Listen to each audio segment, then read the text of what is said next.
5 retired Special Forces operators teaming up to rob a drug lord's mansion. They originally planned to bag $35 million and bounce. But when they smash through this wall and see the massive stacks of cash stuffed inside, everyone's eyes go red with greed, because this single wall alone hides hundreds of millions of dollars. And every single wall in this house is a literal vault just like it. But right now, nobody realizes that this mind-blowing number will, in just a few hours, turn into a deadly weight that could get them killed. 3 months earlier, these 5 guys were still struggling to make ends meet. A retired vet, William Miller, is in a training room at a military base, facing a group of young soldiers about to be discharged. He doesn't preach about glory, but instead bears his most painful scars. 5 years ago, while on leave, William was in a supermarket aisle and put a total stranger in a deadly chokehold. He squeezed so damn hard that the guy's fiancée at the time literally had to climb onto William's back just to stop a straight-up murder. And all because the guy didn't follow instructions to move his shopping cart. William used to be a top-tier Special Forces operator. On missions, he could flip a switch and turn off fear, hesitation, and his conscience just like that. His eyes locked only on the target. But the problem is, a lifetime of killing literally rewires your brain and body. This change is biological, hardwired deep into your memory. Trying to go back to being a normal civilian is impossible. That's the price you pay to be a warrior. Meanwhile, after retiring, Santiago works as a military advisor. Hired by the government, he spends his days on the front lines of the drug war. For 3 years, he's had one goal: bust the drug lord, Loria, secure the bounty, and go home to enjoy the rest of his life. But 3 years have passed, and this ghost of a target still hasn't shown his face. The informant's intel points to just one last cartel hideout left. Santiago leads the local PD and surrounds that rundown building as surrender warnings blast through the megaphone. But the only response is heavy gunfire. The enemy's firepower is brutal. The cops are getting pushed back hard. Santiago grabs a grenade launcher, and a round screams through the air. The battle ends in a massive explosion. Over a dozen cartel guys survive the blast. One terrified dude instantly starts talking, spilling that Loria is hiding in the lawless tri-border area. Before he even finishes his sentence, Police Captain Diego draws his gun and executes him on the spot. Claiming he assaulted an officer, Diego looks around and coldly warns the remaining prisoners not to try and make up fairy tales about Mr. Loria to play the cops. Nobody dares to make a peep. He orders his men to load the rest of the guys onto the truck. Santiago stands off to the side, looking completely pissed. For 3 years, he thought he was fighting crime, thought he was serving justice, thought this local police captain was a solid ally, but this just shattered all his illusions. Diego isn't upholding the law. He's just cleaning out the low-level thugs who don't listen to protect a massive web of interests. And right at the center of this web, Loria isn't some hunted criminal. He's a highly protected sugar daddy. At this rate, he might literally never catch Loria. Just then, a woman suddenly breaks free and runs for her life. Santiago recognizes her instantly. She's his informant, an accountant working inside Loria's cartel. Santiago yells out and chases after her himself, but intentionally lets her slip away in the chaos. A few hours later, Santiago shows up at her place. He asks her what the hell she was doing there. She turns around furiously and demands to know why he raided the place. The raid was moved from noon to 10:30 a.m., meaning she didn't have time to warn her brother. Santiago defends himself, saying he wasn't calling the shots. He never was. The captain changed the time at the last minute. He was completely in the dark. The woman breaks down crying, saying they actually took her brother. Santiago has to get him out. Santiago replies coldly that he's lucky to even be alive. But he won't last long. He calls her out, saying she never should have let her idiot brother get tangled in this mess. She wipes her tears and stays completely silent for a long time. I know where Lorena is. I know where the money is. How long have you known? 3 months. And why wouldn't you tell me that? Because I'm just your informant, right? Until I am. If you've got something to tell me right now is the time to do it. I was given a promotion. I deliver vans full of money to Lorea's house in the jungle. That's where he keeps the money. Su casa es una caja fuerte. And just so you know, Lorea pays Diego and all of those men that hire you way too much money. Suspecting it is one thing, having it confirmed is a whole different ballgame. Before this, Santiago always had a gut feeling something was off, but tried to tell himself it was just a fluke, or maybe just a coincidence.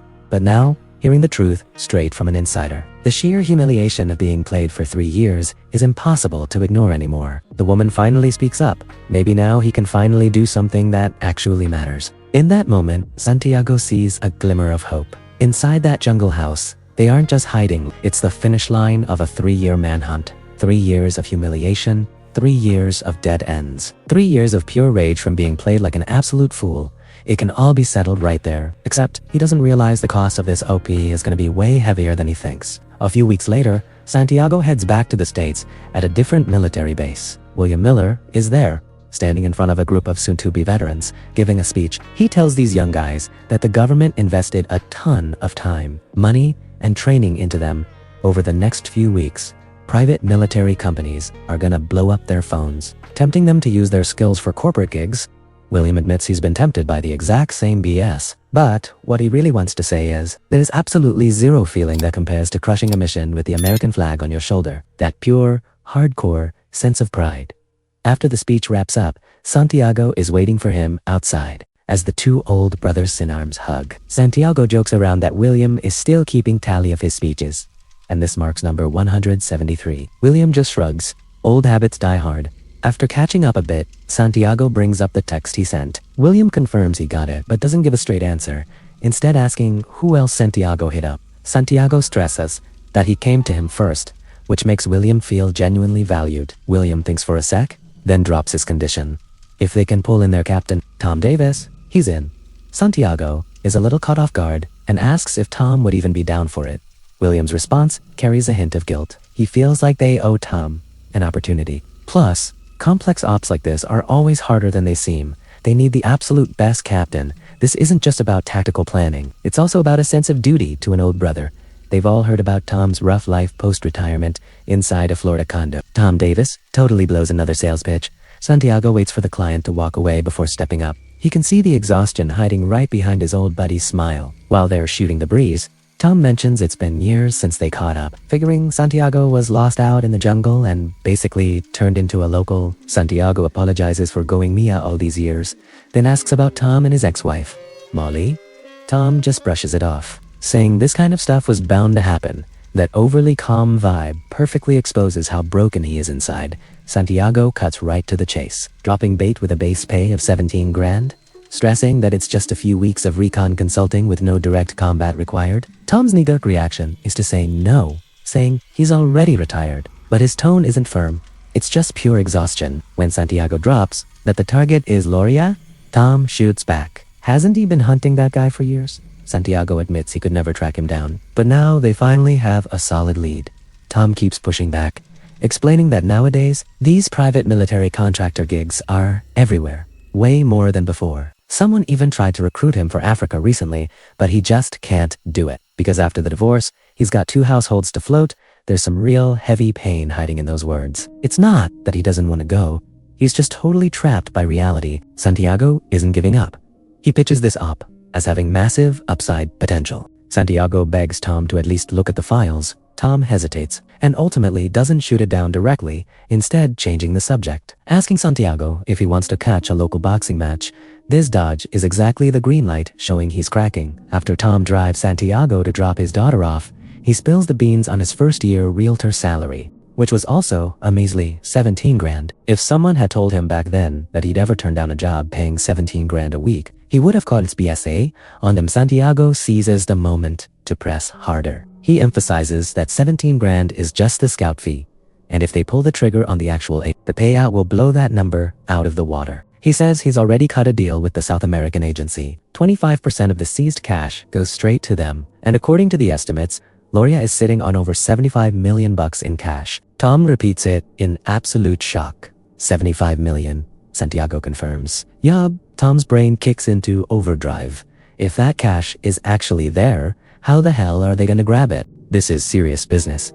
It requires a legit operational plan. Santiago should know that better than anyone, but Santiago is already one step ahead. His lawyer down in San Juan has set up an offshore shell security company that can pay them out in installments, just like a legit business. They could be cashing normal paychecks for the rest of their lives. He begs Tom again to check out the files, but Tom shuts him down, saying he doesn't want to look, because once he sees it, he won't be able to look away. That line totally exposes Tom's inner struggle. He knows that the second he sees the detailed plan, his logical defenses will completely crumble.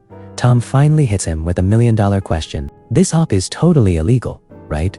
Santiago immediately denies it. He emphasizes that his company is contracted directly by foreign government agencies, so it's 100% legal, and hell, even taking a step back, even if it wasn't legal. Tom's run plenty of combat ops back in the day that were technically off-the-books Geneva Convention violations. So this isn't any different. Tom just shakes his head, telling Santiago his pitch is straight garbage. This is a totally different ballgame. Santiago makes one final push. He paints a vivid picture.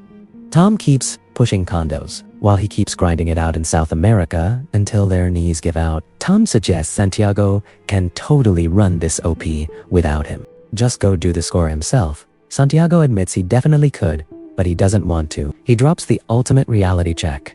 How many times did they deploy? Escorting $20 million on a plane just to bribe some random nobody, yet they never pocketed a single dime. They took 5 bullets for their country, and now they can't even afford a new damn truck. Now that is the real crime. This line hits like the final straw, crushing Tom's resistance, not out of greed, but out of absolute fury. A veteran who bled 5 times for his country, and can't even buy a new truck after retiring. That's not just being broke, that's a total collapse of human dignity. Before hopping out, Santiago slides Tom the file. Tom asks if William is in. Tom finally gets his answer, and it comes with some serious pressure. William is only in if Tom is in. This makes Tom realize that his choice isn't just about him anymore. It's about William's shot too. Saying no means William loses out on this payday, which makes this brotherly duty feel like a ruthless, emotional kidnapping. So Tom finally caves and agrees to check out the file. But he tells him to stop bringing up the damn truck, claiming, "This ain't about the truck." Santiago just chuckles and shoots back. It is exactly about the truck. Later, Santiago tracks down William in the locker room. William asks what Tom said, and Santiago says he agreed to look at the intel, but hasn't committed just yet. He stresses that he had to remind Tom how a complex op like this needs the absolute best captain. And right now, Tom desperately needs this kind of break. Just then, Benny and Frankie walk up.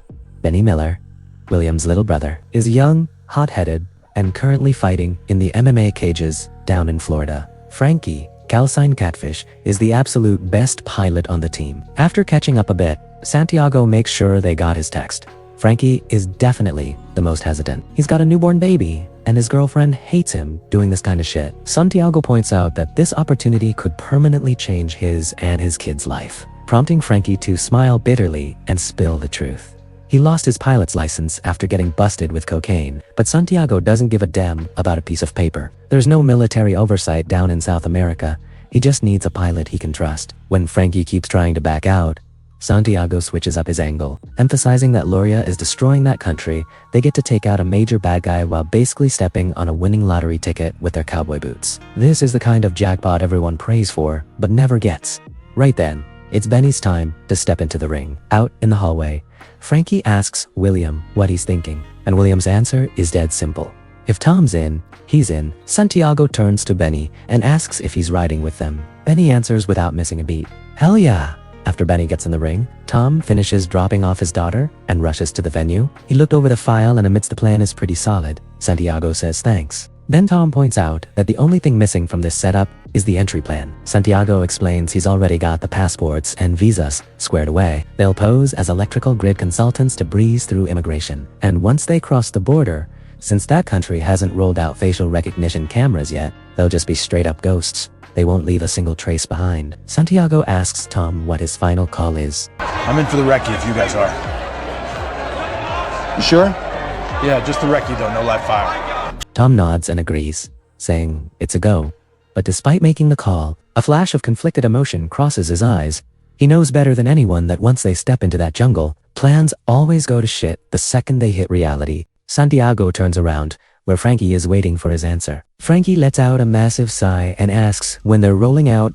That sigh is full of helplessness and conflict, along with a kind of fatalistic surrender. He lost his pilot's license, and his future is totally bleak. So rather than rotting in a world that doesn't need him anymore, he might as well risk it all with his brothers. Santiago replies Thursday. Frankie nods, marking his agreement. The announcer's voice echoes, declaring the start of the match.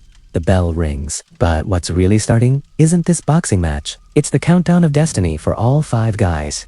This isn't just some impulsive decision. It's a collective escape by 5 washed-up veterans, escaping their miserable reality, escaping the paralyzing sense of failure, and escaping a world that used to need them but has now completely forgotten them. They tell themselves that this OP is just retcon, and won't require pulling triggers, but deep down, every single one of them knows that these jungle ops, alongside their trusted brothers in arms, are essentially a time machine back to their glory days. But they completely forgot one thing. They've already been left behind by the world. Shortly after, an SUV drives into the mountainous Brazilian border region. Outside the window are endless layers of green jungle. Layer upon layer getting deeper. The 5 guys sit in the car, driving in silence along that winding road that's leading them straight into the dark unknown. Deep in the jungle, Santiago leads the 4 guys. Sneaking right into Loria's backyard, they split up 2 different observation posts and start relaying intel over the comms. It feels like they're falling right back into the kind of infiltration ops they've run a million times. Santiago breaks down the target's daily routine. Loria is very devout. Every Sunday morning, he sends 3 guards to the 6 a.m. service. When they get back, he sends the rest of the team along with his family into town to mass. That leaves him and 3 guards in that house. That's our window. Why would he do that? Worried about someone taking his kids. And he never leaves his money. And also, I don't think he believes anyone actually has the balls to come out here and rob him. It's probably because it's a stupid idea. But is interrupted by the sound of an approaching vehicle. Giovanna is slowly approaching them. She's the exact woman who fed them the intel, over by the tennis court. William calls in that an execution is about to go down. Santiago confirms it, noting that's Loria's designated kill spot. This drug lord loves executing traitors right on the tennis court. Like it's some sick kind of ritual, Giovanna's van rolls through the front gate checkpoint. Frankie's voice crackles over the radio. He can't understand why Giovanna would take such a crazy risk. Santiago breaks it down, explaining she's trying to get her brother out of jail. Benny immediately asks if Santiago is the one who locked her brother up in the first place. Santiago's answer is kind of vague. Not exactly. I'm guessing that's putting her at some risk. And I almost forgot why I got out of this business. Shit gets so dark so quick. Suddenly, Benny's voice breaks the silence. He stepped on something, probably a seismic sensor. Santiago urgently asks if he tripped the alarm. Benny's sweating it, saying he's not sure. A few seconds later, Frankie issues a red alert. 2 guards on dirt bikes are heading straight toward Benny's position. William instantly says he's on overwatch, covering him and telling Benny to hold tight. Inside the mansion, Giovanna finishes the cash drop. Loria checks the money, seems satisfied, and waves his hand for her to leave. The dirt bikes roar past the bushes where Benny is hiding, but they don't stop. Looks like it's just a routine patrol. Benny breathes a huge sigh of relief and radios in that he's totally clear. William's voice comes over the comms, urging everyone to get the hell out of that hellhole right now. That night, the 5 guys gather in a local dive bar. Their tightly wound nerves finally start to loosen up. But honestly, nobody is actually relaxed. Tom is the first to break the silence, shifting the talk to the actual logistics. He asks if the local agencies are prepped for a cross-border op and wants to know the exact scale of this mission. Tom gives his professional assessment. A soft raid on Sunday is the only viable play. Rolling in with an army would just trigger an all-out war. His tone is calm and professional, just like he's evaluating any other standard military mission. Then William drops the crucial question. When do they actually need to report this to the local agencies? Santiago takes a deep breath. He's not sure if he should tell them the truth, but they've already come this far and there's no turning back now. The air freezes for a second. Santiago slowly speaks up, saying they've already scouted the place, and it's full of holes. The security is nowhere near as tight as they thought. So maybe they don't tell the agency at all and just handle this score themselves. What? Now we each took 17 grand to help the narcotics unit map out and plan this fucking thing. I told you I wasn't even comfortable helping them do it. Now you want us to do it by ourselves? Kill a bunch of fucking narcos? If we hit that window, like you said, when you're at church, nobody but Loria gets killed. And I'm okay with that. Does the agency down here even know about this? What do you mean? Come on, man, don't fuck around. Who paid our fees? It's complicated. Technically, you guys were paid through an LLC. No, not that complicated. It's $100,000. How the fuck did it come? Nearby, a loud group of customers walks in, creating a sharp contrast with the dead serious vibe at their table. Santiago quickly gets up to pay the tab. clearly trying to dodge the issue, but the tension is already suffocating. Once they step outside, there's no hiding from it anymore. Santiago finally drops the truth bomb. He's running this OP completely solo. Frankie curses in Spanish and demands to know what the hell he's thinking. Santiago shoots back, asking if this actually changes anything. Does it change what they saw at the mansion? Does it change the fact there's 75 million bucks sitting right there? Does it change that Loria is a goddamn cartel boss? William furiously points out that it changes everything. Santiago lied to their faces, tricking them into coming here by making them think this was an officially sanctioned job, when it turns out it's just his personal heist. No, I didn't lie to you. I asked you guys to come down here, do reconnaissance, and make a plan. Now, we can execute that plan alone and take all of the money. Or you guys can fuck off. Then I'll bring the team from down here in. But I assure you, if I do that, this fucker will find out about it and he'll be gone. And I need this guy. You many fucking bad men are out there all over the world? Yeah, well, this is my last one. And you may not believe it, but I have been here for the last 3 years of my life trying to make a difference, but it's a fucking mess. And it's all because of Lorea. The thought of leaving everything we've done behind for the last 17 years with nothing to show for it. Fuck you, nothing to show for it. Look, if we had accomplished half the things that we've accomplished in any other profession, we'd be set for life. Hey, man, that's the deal we cut. Well, it's a shitty deal. Yeah, well, Because this man's a goddamn hero and he can't even send his kids to college. And Fish is the most talented pilot I know, and he's grounded in a bullshit coke grab. And how many more times can your brother get the shit knocked out of him for I'll get the $100 shit beat out of me. I won that fight. Sorry, Benny. And how many more pep talks can you possibly give? I'm done, man. Both knees are shot. That neck operation I got last year just made the whole thing worse. So the question is, do we finally get to use our skills for our own benefit and actually change something? This defensive argument hits the deepest, most painful spot in all their hearts. It's not just greed tempting them, it's also pure anger twisting them up inside. They gave absolutely everything for their country, and all they got in return was poverty, broken bodies, and zero respect. Their lethal skills could have easily made them rich, but they chose to serve the nation. And now that same nation has tossed them aside, Santiago isn't just baiting them into a crime. He's reminding them that they've already been abandoned. How much longer are they gonna stay blindly loyal? They've already paid their debt to the country in blood. It's time they finally look out for themselves for once. Nobody answers right away, because the truth is way too obvious and way too painful. They know Santiago is speaking absolute facts. And that is exactly the most terrifying part. On the ride back, the car is dead silent. Finally, William breaks the tension and asks the real question. So, are they gonna do this or not? Tom throws it back, asking how they're supposed to know, since Santiago kept crucial intel from them. They literally can't make a responsible tactical call. For all they know, that woman is setting a trap, selling them out to save her brother, using them as bargaining chips to hand over to Lord. Santiago replies calmly, saying, they'll find out tomorrow. Giovanna should have recorded the entire drop today. If the footage is clean, it proves her intel is solid. He turns his head to look at Tom, asking that if the footage does turn out clean, how is he planning to run the OP on Sunday? Tom stays quiet for a second, then says he hasn't thought about it. Santiago chuckles in the dark, calling bullshit. He knows Tom has already been running through it in his head. He knows exactly how the guy operates. Tom's brain is literally built for tactical planning. Give him a target, and he instinctively starts tearing down every single detail.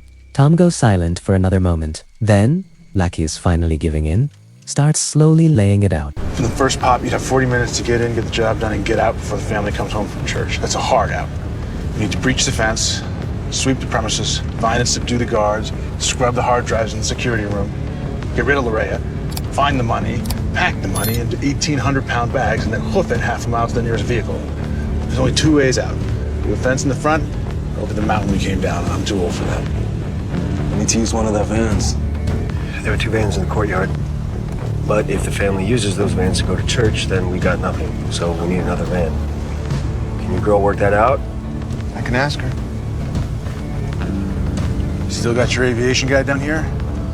Because we would need a heavy lift helicopter in 32 hours to get us over the Andes into the ocean. I don't know, but I'll give him a call. Oh yeah, Big Dog is back. Redfire's gonna be rich, boys. Benny's voice chimes in, carrying that raw, impulsive heat you only see in young guys. Acting like this is just another adrenaline-fueled adventure instead of a massive gamble that could get them all killed. But nobody takes his bait, and the car stays quiet. William stares out at the pitch-black jungle. Frankie keeps his eyes glued to the steering wheel, and Tom just shuts his eyes. Benny's excitement is like tossing a pebble into a bottomless pit. It makes a tiny ripple before being instantly swallowed by the silence. They all know this isn't some glorious return to action. It's a straight-up descent into crime. But right now, nobody wants to burst that bubble, because the second they say it out loud, there is absolutely no turning back. The next day, Santiago meets up with Giovanna at a crowded local market. She slides him a burner phone. Santiago quickly scrubs through the footage, and the layout is even more detailed than he hoped. He mutters a quiet thanks. Giovanna asks if that's it. And what about her brother? Santiago hesitates for a second. He tells her he might need her to do one more thing. And that is, on Sunday morning, she needs to sneak an extra van inside the compound. Giovanna's face instantly drops. She lowers her voice, shaking with obvious fear, saying if she does that, Gloria will immediately know it was her. There is absolutely nobody else with the clearance to drive a vehicle in at that hour. Doing that is basically signing her own death warrant. If you can get me an extra van in there Sunday morning,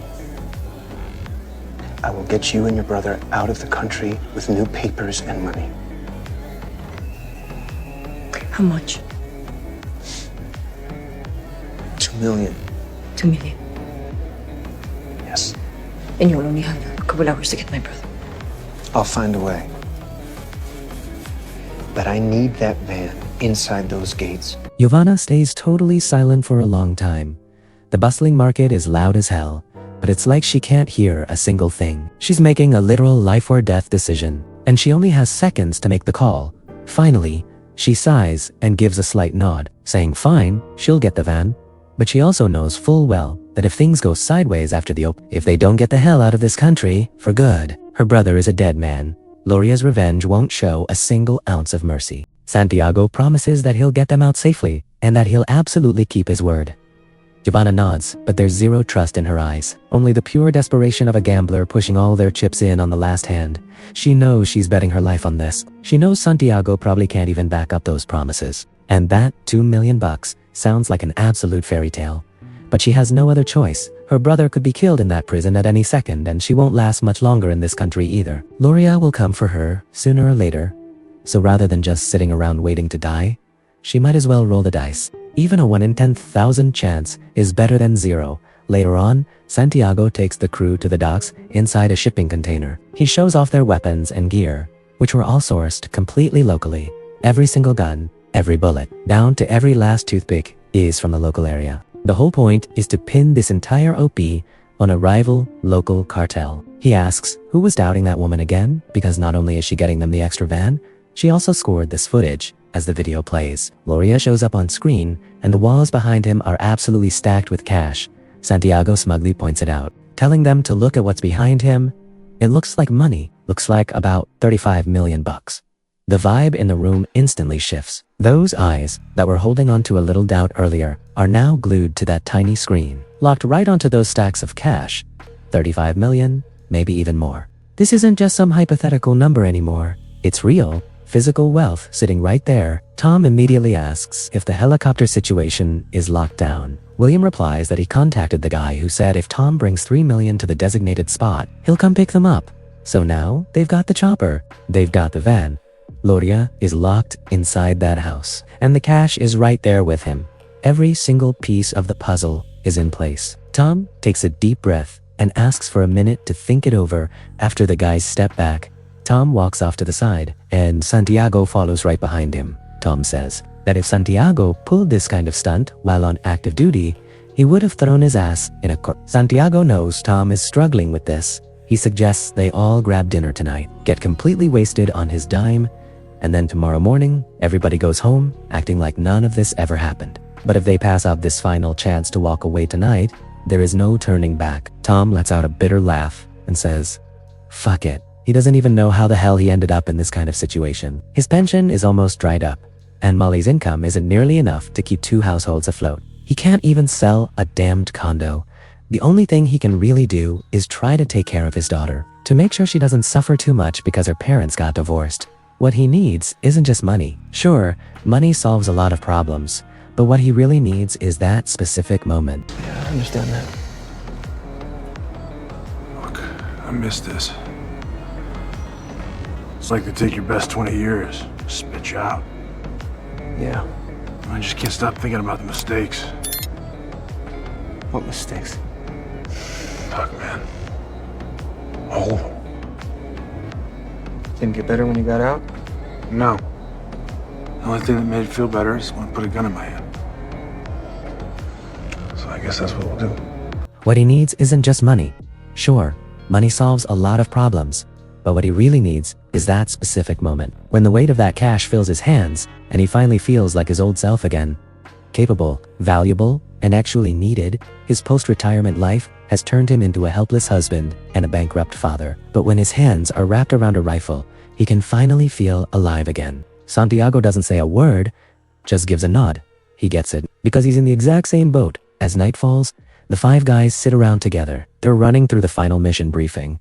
The tone is totally calm and dead serious, just like it used to be on all those nights before countless past deployments. First up is safety. He reminds everyone that there's no medevac, no ground support, and nobody is coming to save them. If anyone gets hit, they have to walk out on their own 2 feet.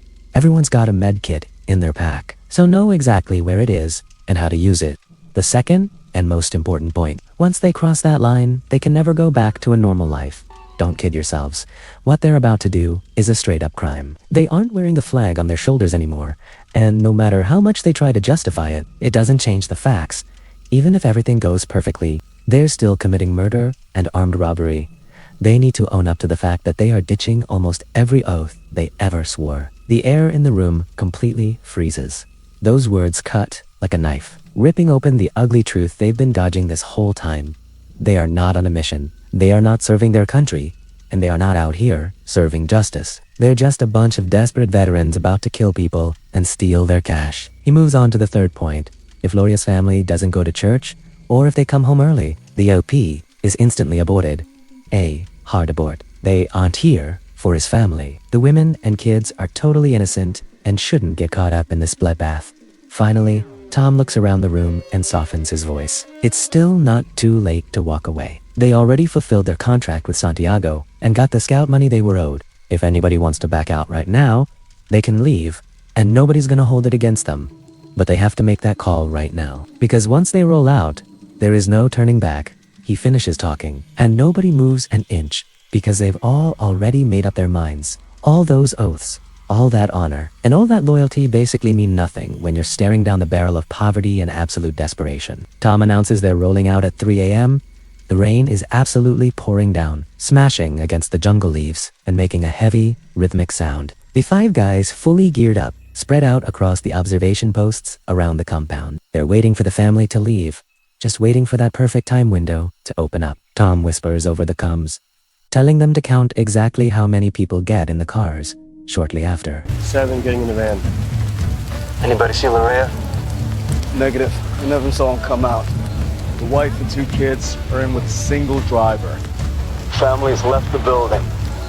Repeat, family are all clear. All right, let's get ready here. Shortly after, Giovanna drives the van right up to the front gates to drop it off exactly as planned. Santiago already got her brother out of jail. The guard walks up to her window in the pouring rain and asks what the deal is with the extra vehicle. Giovanna explains she's just dropping off the van, and then her brother is gonna drive her back home. The guard bitches about the idiot who didn't give him a heads up, but he still waves them through anyway. Benny radios in that she made it inside. Tom gives the green light to move. Benny pushes in first to clear the perimeter, making sure it's secure before calling the others up. The heavy rain is an unexpected cover. The guards are all hiding indoors and skipping their patrols. Benny moves stealthily toward the back wall, quietly cutting the power and using bolt cutters to snip a gap big enough to squeeze through. Giovanna's van is already parked in the courtyard, and she hops in her brother's car and dips out. Benny reports the perimeter is clear and she's gone. Tom confirms the copy. William radios in that they are pushing inside as soon as they hit the living room. There's a guard sitting in front of the TV watching a soccer game. The Spanish commentary echoes through the room. William and Frankie move up on him and instantly take him down. At the exact same time, the other guys are pushing in from different angles. The guards are getting dropped one by one, and the whole sweep is totally silent. Years of hardcore combat training are really showing out right now. Their teamwork is still flawless, and their movements are razor sharp. Except this time, they aren't executing a sanctioned mission. They're committing a crime after clearing the guards on this floor. They aggressively clear every single room, checking closets, under beds, and bathrooms, making sure nobody is hiding anywhere. But the entire top floor is completely empty. Gloria is nowhere to be found. Tom issues an order over the comms for everyone to rally at the office immediately. They locate the security room and physically destroy the hard drives. The camera feeds go completely dead, stripping the mansion of its last line of defense. Then the 5 of them move upstairs in tight formation, with Tom taking point, Santiago right on his 6th, and the rest spreading out for cover. They rush into the exact room they saw on the video and spot the wall, but there is absolutely nothing there. Just a few random duffel bags scattered around. The tension in the room instantly spikes. They exchange looks, and everybody's eyes are flashing the exact same panic and fury. Gloria grabbed the cash and bolted Giovanna, completely sold them out. This whole thing was a setup. We gotta get the fuck out of here. But Santiago keeps repeating that it's impossible. She wouldn't do that. Then he stops and sniffs the air. Suddenly realizing something, he asks the guys what they smell. Frankie looks at the empty wall and smiles bitterly, saying it smells like they're totally screwed. William lets out a forced laugh, but Santiago shakes his head, saying it's the smell of paint. Fresh paint. He spots a paint bucket sitting in the corner, and suddenly it all clicks for him. The house is the same. Santiago starts knocking on the wall, listening for a hollow spot. He finds one and drives his elbow as hard as he can straight through the drywall. The wall cracks, chunks of plaster fall off, and he rips the gap open with his bare hands. That's when they see it. The space behind it is packed tight with $100 bills. They instantly go absolutely crazy, all 5 of them ripping into the walls. They realize that the entire wall, from the floor all the way up to the ceiling, is stuffed with cash, stacked layer by layer without a single gap. This isn't just 35 million, this is an incalculable amount of money. Santiago's voice cuts through the chaos, reminding everyone that if the cash is still here, it means Gloria is still here too. Frankie doesn't even look up, arguing that the guy is gone. Otherwise, he would have shown his face by now. But Santiago's gut is telling him something is dead wrong. Gloria never leaves his money behind. If the cash is still here, he's definitely still hiding somewhere, but nobody is listening to him. Benny excitedly rips open another section of the wall, and it's stuffed with just as much cash. Benny yells out in pure hype that they're gonna be filthy rich, his voice totally dripping with uncontrollable joy. Santiago asks how much time they have left. William answers, 8 minutes. 8 minutes. But that number doesn't stop anyone's greed in the face of all this wealth. Santiago's warning is just brushed off as him being overly paranoid. The urgency of time is totally swallowed by their own wishful thinking. Gloria might be hiding right around the corner, but they've completely thrown caution out the window. There's just way too much money, far beyond anything they ever expected. Inside the walls, hidden in the ceiling compartments, and even under the floorboards, there is cash absolutely everywhere. They originally planned to bag 35 million, but now they're staring at hundreds of millions of dollars. This number just completely shatters every last bit of their logic. They're no longer executing a highly disciplined military op. They're just running a totally out-of-control smash and grab. The discipline of professional soldiers, the cool judgment drilled into them over years of training, and their precise time management all, the things that kept them alive on the battlefield in the past, are now being completely devoured by pure greed. They're desperately stuffing bags with cash, grabbing more and more money, acting like stuffing one more bag will completely change their destiny and somehow make up for all their lost years and stripped dignity. The bags they brought are quickly filled up, forcing Benny to scour the house for extra suitcases just to keep packing. They haven't even finished one wall when Frankie finds another one that's also completely stuffed with cash. Benny runs back and forth, trip after trip, until the van outside is absolutely loaded. William tells Benny to head upstairs and get everyone out. But when Benny walks into the room, he sees Tom still frantically smashing the walls. Benny yells at him, asking what the hell he's doing and to stop digging. They already have way more than they can fucking handle. Tom doesn't even look up, just mutters they need to make a few more trips. Benny screams at him, reminding Tom that in their 10 years working together, they have never once missed an exfil window. Tom finally stops, turns around, and walks away. I gave us a 15-minute cushion. It's 12 minutes to the church, a 40-minute service, 12 minutes back. Add 5 minutes to load in and out of the van, and we gotta subtract 7 to beat them to the exit route. We will be fine. All right? God damn it, look at all this money! Just a couple more loads! Fuck this! Time's up. We gotta go. Santiago walks in and says he wants to do one last sweep for loot, and then take whatever cash they can't carry and burn the whole damn house to the ground. Tom nods in agreement, but his eyes are still locked on all that money. It's like he's saying a final goodbye to it. The crew sweeps the house one more time. They check every single room, every possible hiding spot, but come up completely empty. Loria has vanished like a ghost. Or maybe he was never even there to begin with. Just as Tom is about to light the fire, Loria suddenly bursts out of a panic room, holding an assault rifle. Gunfire immediately erupts in the room. After gunning Loria down, Tom realizes William has been hit. Tom checks his wound and sees the bullet went clean through. Okay, straight through. We'll be fine. As Benny runs over and reports that the first wave of guards is back, Santiago immediately suggests that everyone just grabs one bag of cash and they can escape by slipping into the jungle out back. He says he'll cover all the operational costs and they should just burn the rest of the money. William angrily refuses. The guys all agree, saying they need to get William home safely, not drag his bleeding ass through the jungle. Besides, there's no way they're leaving all this cash for those damn guards. Santiago says they should just burn it all together and go. Tom stays silent for a second, then reminds everyone that there's about $100 million sitting in the van outside, just waiting for them. They need to quickly take out the guards, clear the field, and exfil. He doesn't want any more fucking surprises. Everyone needs to follow his lead. They immediately fall into formation and divide up tasks, just like they did in countless battles before. Except this time, they aren't protecting national interests. They're protecting a van full of dirty money. They successfully secured the bag, but it came at a serious cost. William is wounded, the guards are back, and what was supposed to be a clean exfil has turned into an absolute firefight. As the gunfight kicks off, William radios in that he's taken down 2, Frankie reports the 3rd, and Santiago calls out the 4th. After clearing out all the returning guards, Tom finally lights the fire. The flames spread rapidly, swallowing up the cash left in the walls, swallowing up this entire mansion built on violence and dirty money. Thick smoke starts billowing up, and they have to leave immediately. The 2 vehicles start up, carrying the 5 guys and a mountain of cash out the front gates. Once in the car, Benny starts swearing non-stop, his voice full of anger and regret. They completely botched that job back there. They've never left a sloppy mess like that before. It's just not their style. It's the kind of mistake amateur thugs make. Frankie radios in saying, "There's a car up ahead, it's Loria's family, waiting to pull through the gates. What's the play?" Tom's voice comes through totally calm. "Just drive past them slowly. Don't draw any suspicion." Their van slowly rolls past the car parked on the side of the road. Inside sit Loria's wife and kids. They stare at the crew through the windows, looking a bit confused, but they don't try to stop them.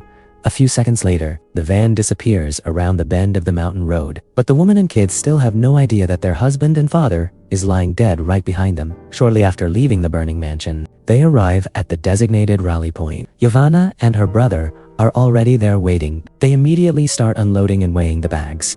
Frankie asks William where the hell his pilot guy is. Before he even finishes his sentence, the roar of an engine echoes from the distance. A helicopter that looks a bit beat up lands right in front of them. Benny walks over carrying 2 heavy duffel bags, wondering how the hell they're supposed to cram all this weight into that old, rusted out chopper. Frankie doesn't even answer him, instead grabbing the radio to make a call. A helicopter flies in from the horizon. Frankie tells them that the cargo net can't hold everything, so whatever's left needs to be shoved inside the cabin. I don't know if that scale's fucked up, but he's telling me we got 6,000 pounds here! That's $250 million! We stole $250 million? I'm definitely getting a Ferrari! Are you sure? Let's go! If that scale is even close to being right, we're gonna have a weight issue! What's the issue? This helo can carry 9,000 pounds! That's 9,000 and 2,000 feet! If we want to get to the ocean, we gotta fly over the fucking Andes, man! Are we really leaving $200 million for the fucking runway? The crew falls into a brief silence.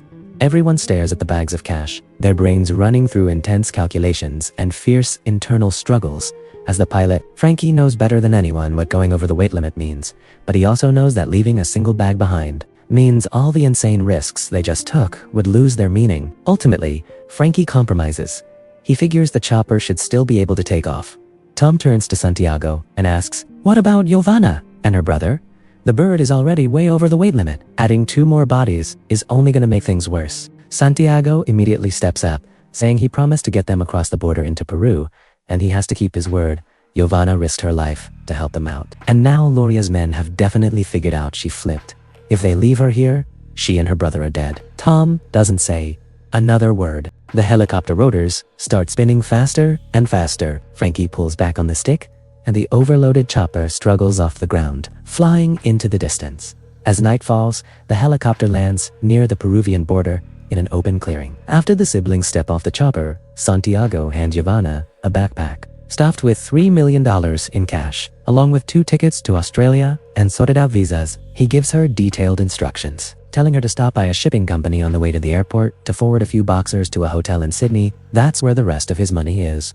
¿Sabes que tienes más de 75 millones de dólares ahí? What does that mean? It's not just Loria's money in there. A lot more people are gonna come looking after you. I can deal with that, but do not stay in South America, because they will find you and they will kill you. Prométeme que no te vas a quedar acá. Sí. Prométeme. Te lo prometo. How do I contact you? You can't. You did everything right. You deserve this. Cuídense. Go. Once the chopper takes off again, Tom slowly says that this kind of shit is gonna have consequences.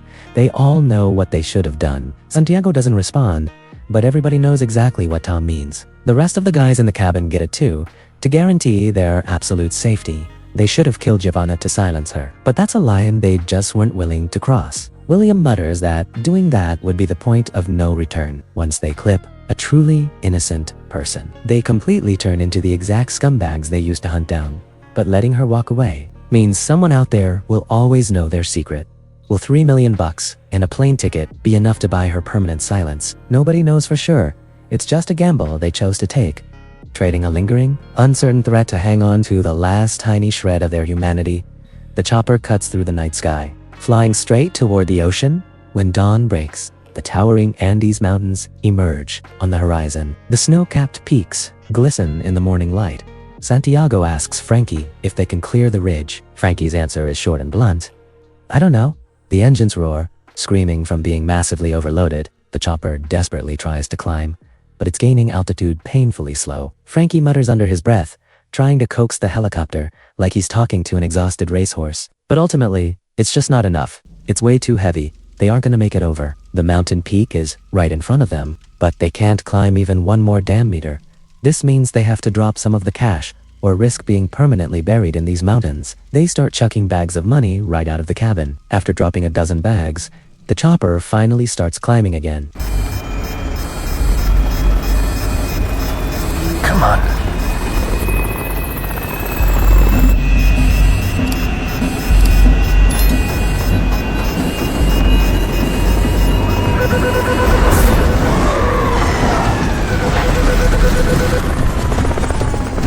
What are you doing? Catfish! One of the gearboxes is blown.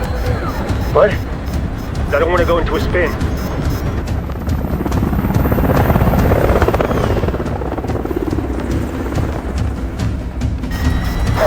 Okay, we might be in trouble here. I'm losing altitude.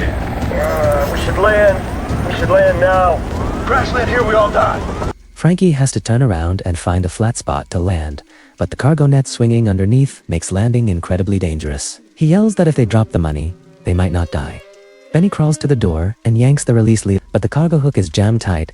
The true cost of their greed is on full display right now. They overloaded the chopper just to haul more cash, and now that money has turned into a deadly weight that they can't even drop. Benny is forced to climb outside the fuselage, using his feet to physically kick the cargo net free. But it's too damn late. The chopper's completely stalled out and lost all power. They drop out of the sky into pitch blackness. The violent impact blends with the sound of twisting metal, followed by dead silence. Miraculously, everybody survives the crash with nothing but some dust and bruises. They crawl out of the wreckage and realize they crashed right on the edge of a local farm. Not far away, a dozen villagers are starting to gather around, staring straight at the massive net full of cash. Tom immediately starts handing out orders. He tells Benny to provide cover from the tree line and Frankie to take the high ground. He and Santiago step up to negotiate with the locals. Santiago yells at them in the local dialect to back the hell up, saying it doesn't belong to them. ¿Quién eres? ¿Con quién vienes? Con el ejército. Somos asesores. Deben llamar a un helicóptero de rescate. Ya viene, sí. Mientras tanto están solos y no tienen uniformes. Bueno, eso se puede resolver. Pero ¿cómo se encuentran los pasajeros después del accidente? Podemos hablar de eso, pero tienes que decirte a tu gente que no nos roban nuestra propiedad. Estas son nuestras tierras. La cagaron de... No, tranquilo, señor. Cuidado con esa arma. Nosotros no somos de A. Ya. Pope, what's he reaching for? Is that a weapon? Pope, you cop. Paren ahí. No se acerquen más. Cálmate. Ustedes no tienen derecho. What the hell, man?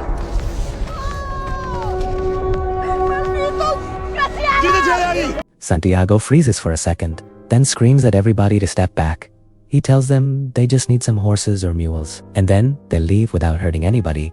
But his words ring totally hollow, because 2 villagers are already lying on the ground, bleeding out. Tom orders Benny to push the rest of the villagers back to their town. One of the critically wounded locals is lying in the dirt, blood pouring from his chest. He isn't dead yet. He looks right at Tom and mutters in a weak voice to send him to God. It's a plea to put him out of his misery, to save him from dying a slow, agonizing death. Tom hesitates for a split second, then pulls the trigger. The gunshot echoes through the valley, and then everything goes totally quiet. That single shot completely wipes away whatever honor he and his brothers in arms had left. They aren't soldiers anymore. They sure as hell aren't heroes. They're just a crew of bandits murdering people for money. That moral line they swore they'd never cross doesn't even exist anymore after that bullet. Once the chaos settles down, Santiago grabs a stack of cash and walks over to the village elder. He starts dividing up the money. This is for the mules. This is for the families of the dead. And this is for you. Do we have a deal? The elder stays silent for a long time, his eyes burning with pure anger and disgust. But eventually, he gives a slow nod. Santiago says that they are deeply sorry for what happened here and appreciates their cooperation, but the conversation is completely pointless. An apology won't bring the dead back to life. And a thank you, sure, doesn't wash away the blood. Just as Tom leads the mules away to leave, a young kid suddenly rushes out and blocks the road. Tom mutters, "I'm sorry, kid," his voice carrying a rare trace of genuine guilt. The elder steps forward and shouts that these men have already paid their debts. The kid just stands there, glaring at Tom, with a hatred in his eyes so intense you can practically feel it. But in the end, he slowly steps aside. Not because he forgives them, but because he's totally powerless to stop them. The 5 guys lead the mules carrying all that blood-stained cash, disappearing at the end of the mountain trail. The village they leave behind is drowning in grief and anger. And there's absolutely no turning back for them now, on the trail. Nobody says a word about what just happened. As night falls, they take shelter from the rain under a rocky overhang. They've trekked about 12 kilometers so far, and they're still a day and a half away from the boat. That's 2 full days of non-stop hiking. Benny suggests lighting a fire to stay warm, but Tom shuts him down.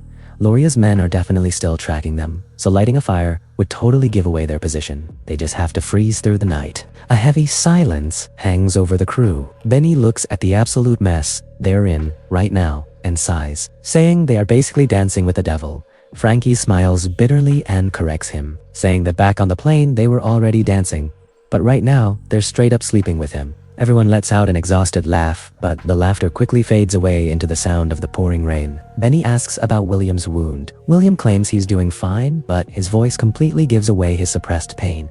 Benny tosses him some food. You're a good man, Benny. We're a dying breed, boys. No, we're not. The world's always gonna need somebody to go door to door to hold the line. Cops go door to door and hold the line. We were warriors. You know, it's hard to remember that sometimes. Yeah, it is. What you talking about? Once you put on the trigger, you know it and I know it. I killed those people.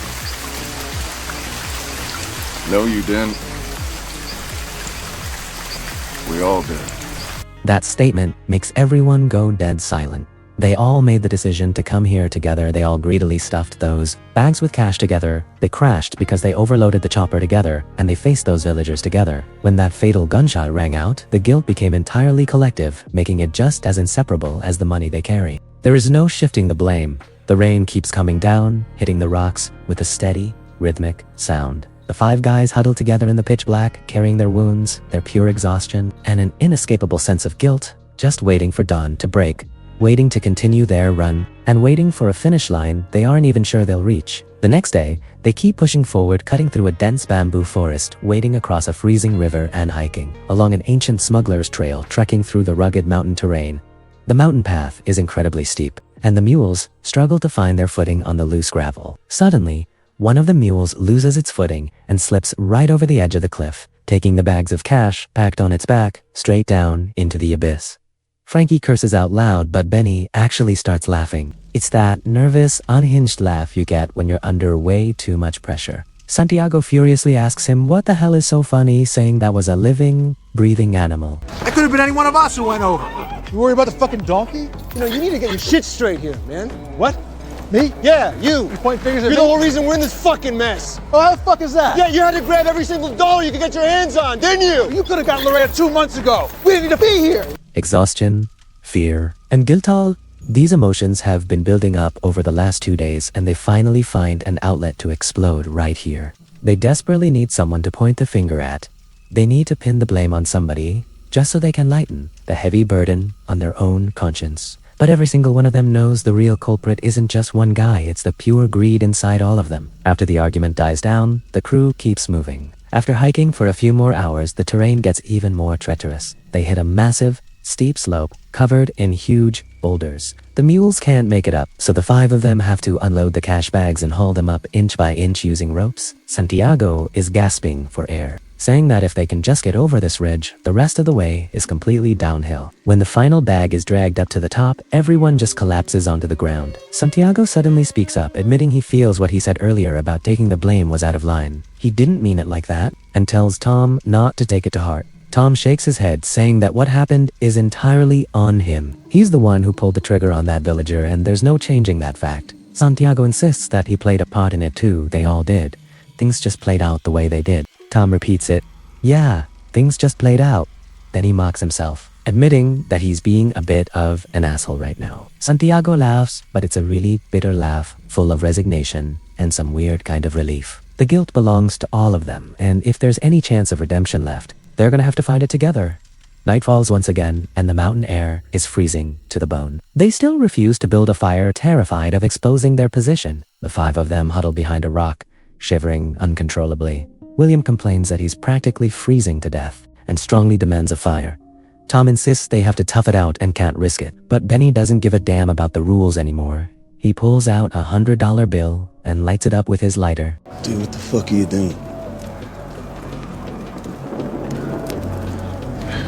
I don't have enough men to carry all this money, so we might as well be warm.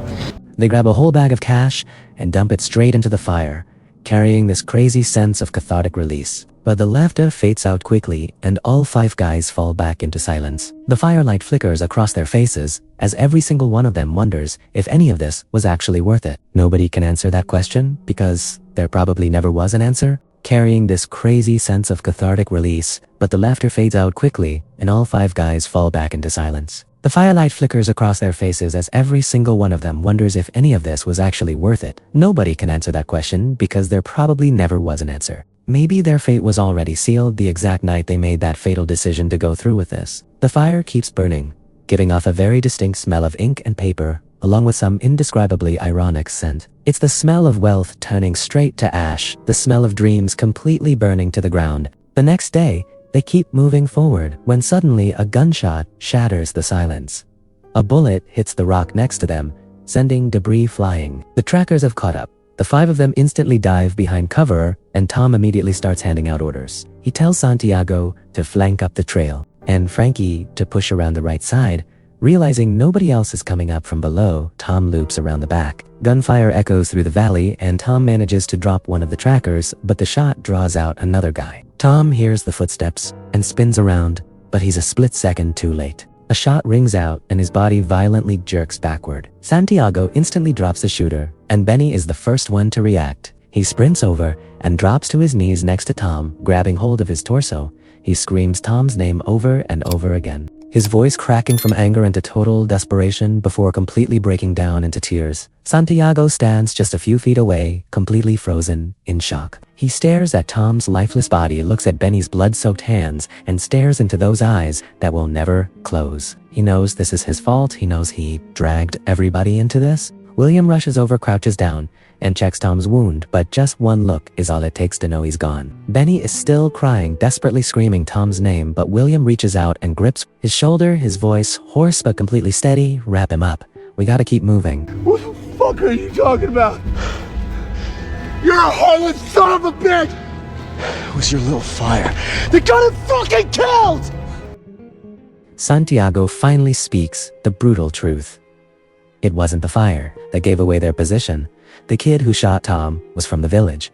He had been tracking them for days, and all he wanted was Tom. It was pure revenge. That realization leaves everyone dead silent. They bought the village elder's silence with cash, but you can't buy off the vengeance of a kid who just lost his family. The price Tom paid wasn't for their greed, it was for spilling innocent blood. William states that they have to get the hell out of here, and they are taking all the money with them, because Tom's family deserves every damn cent of it. The silence drags on for a few seconds.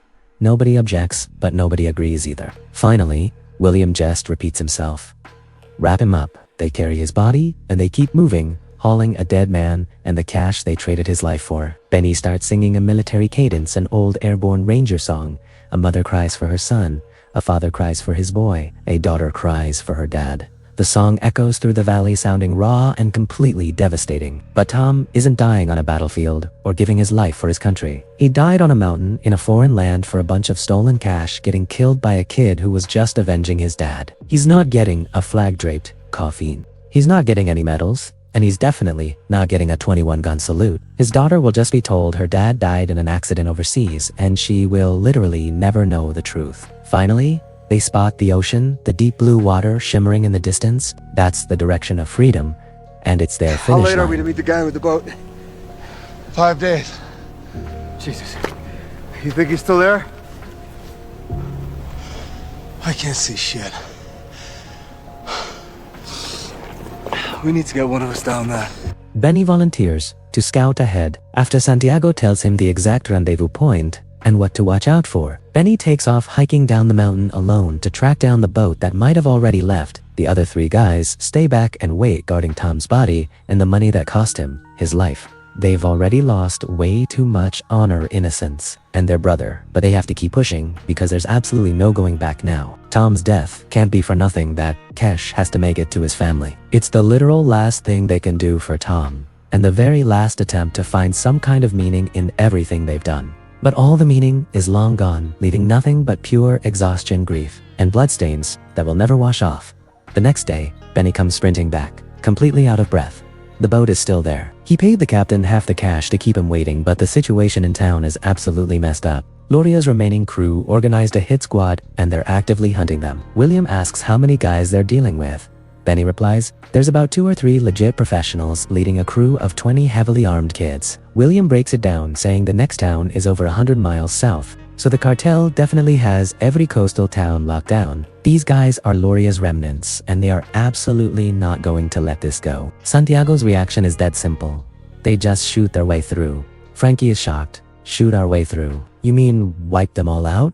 He seriously asks if Santiago is out of his mind. Santiago shoots back, asking what the hell other choice they have. I'm not prepared to wipe out every teenager in that town just to get through with this cargo. This cargo? What about that cargo? Will you do it for him?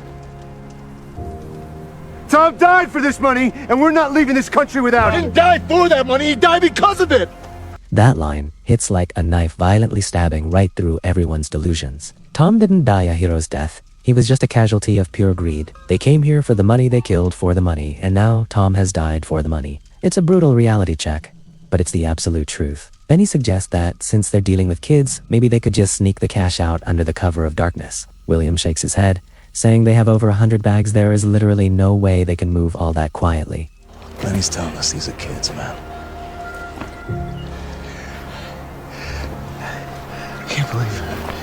I can't believe I let this happen. Look, we all came here of our own free will. I thought we could do this. Yeah. And we got what we deserved. I'm sorry. Me too. But we can't do this. I know.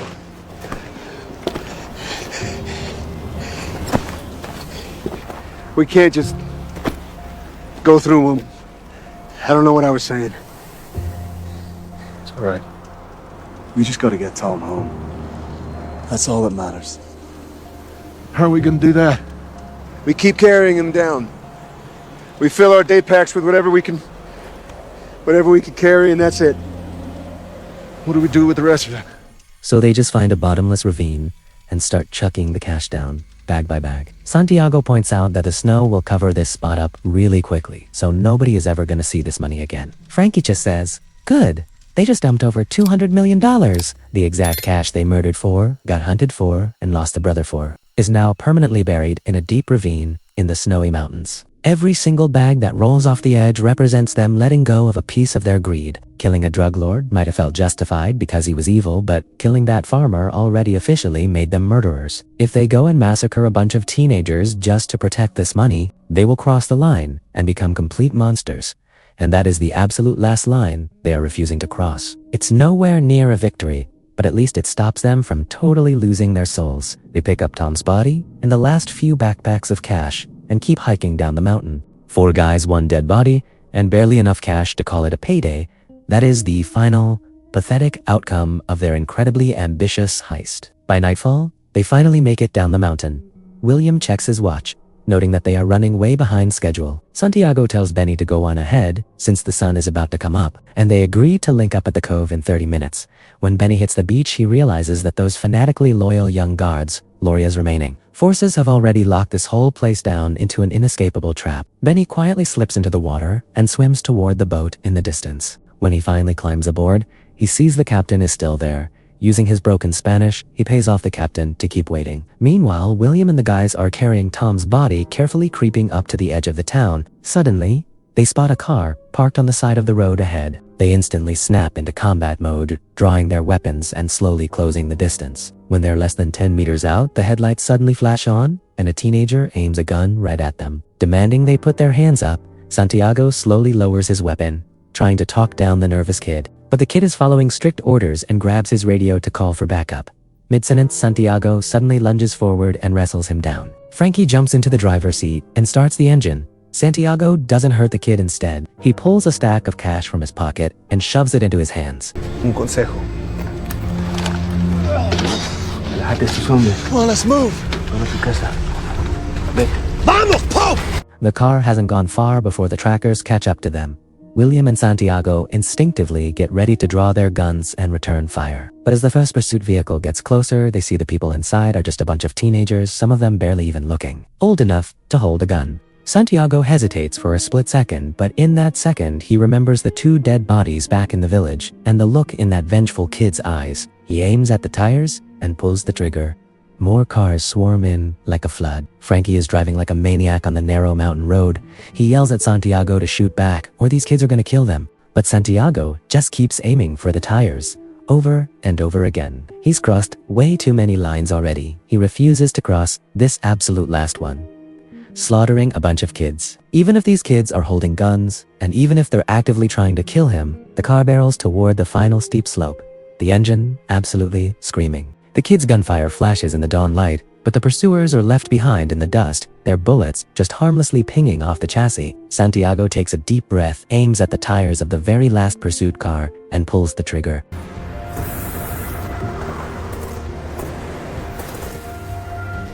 Frankie doesn't even hit the brakes. he drives the car straight off the drop into the ocean. Benny rushes over on the small boat. They lift Tom's body up, struggling to wade through the waist-deep water as the teenagers open fire from the cliff. Bullets splash violently all around them in the water, one by one. They tumble into the boat, dragging Tom's body in with them.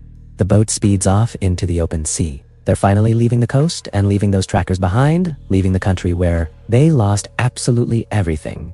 The four guys slump down in the boat. Nobody says a word, just the roar of the engine and the crashing waves. Tom's body lies quietly right in the middle of them, like a silent witness to it all. 7 weeks later, inside a law firm in Florida, a female lawyer reads the final financial report. After deducting all expenses and administrative fees, the remaining total is $5,324,120. Split into 5 shares. That's $1,064,824 each. She asks everyone to sign the 5th contract, which will transfer the deceased's share straight into the Tom Davis Family Trust. The beneficiary is Tom's daughter. William looks at his own contract and rips it right up. Then he signs the 5th contract, calmly stating that he wants his share put into the family trust as well. He stands up without another word and walks right out the door, leaving a heavy silence behind him. Santiago and the guys exchange looks. It's not surprise. It's a mutual, unspoken understanding. William took the first step, and they all know they're gonna follow his lead. Benny breaks the silent signs. His name stands up and walks out. Frankie follows right behind him. Santiago is the last one left. He stares at the contract for a few seconds. This was the entire reason he launched this op. This was his obsession for 3 long years. But right now, this money feels like dead weight. Every single bill is a reminder that his plan got Tom killed and that his greed dragged everyone into this nightmare. Finally, he signs his name. This is their ultimate redemption. They aren't giving up the money because they don't need it. They're giving it up because Tom paid for it with his life and it belongs to his kid. As for themselves, it doesn't matter anymore. The 4 of them hug each other goodbye.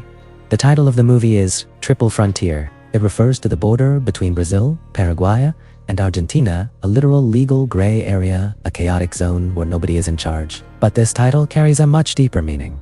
The first frontier is between legal and illegal. They crossed the line from soldiers defending their country into armed robbers, but that line was crossed the very second they decided to go rogue, and there was no turning back. The second frontier is between justice and sin. They took out an evil drug lord, but they killed innocent villagers in the process. That farmer was just reaching for a weapon, trying to protect his own property. But Tom pulled the trigger out of fear and greed, and every single one of them has to carry that weight. The third frontier is between greed and redemption. They used to be willing to do whatever it took for the money, stuffing their bags as full as possible until the chopper crashed from the weight, until they physically couldn't carry anymore, and until a brother lost his life over it. But in the very end, they chose to let it go. Those $200 million buried under the snow and the $5 million given to Tom's family are 2 sides of the exact same story.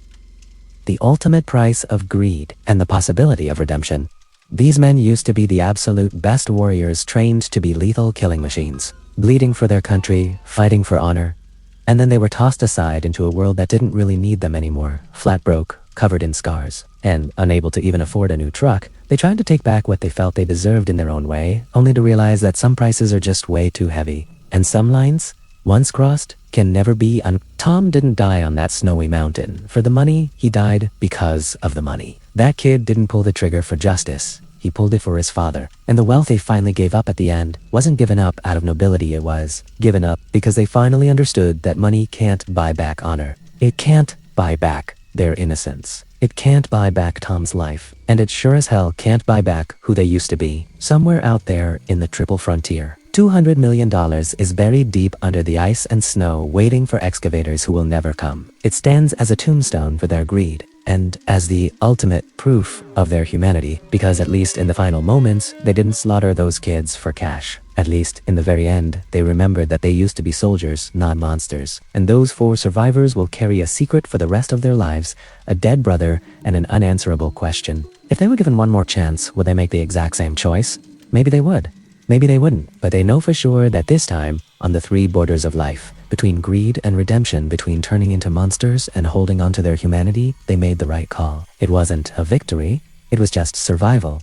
It wasn't redemption, it was just the cost. But that's all there is to it.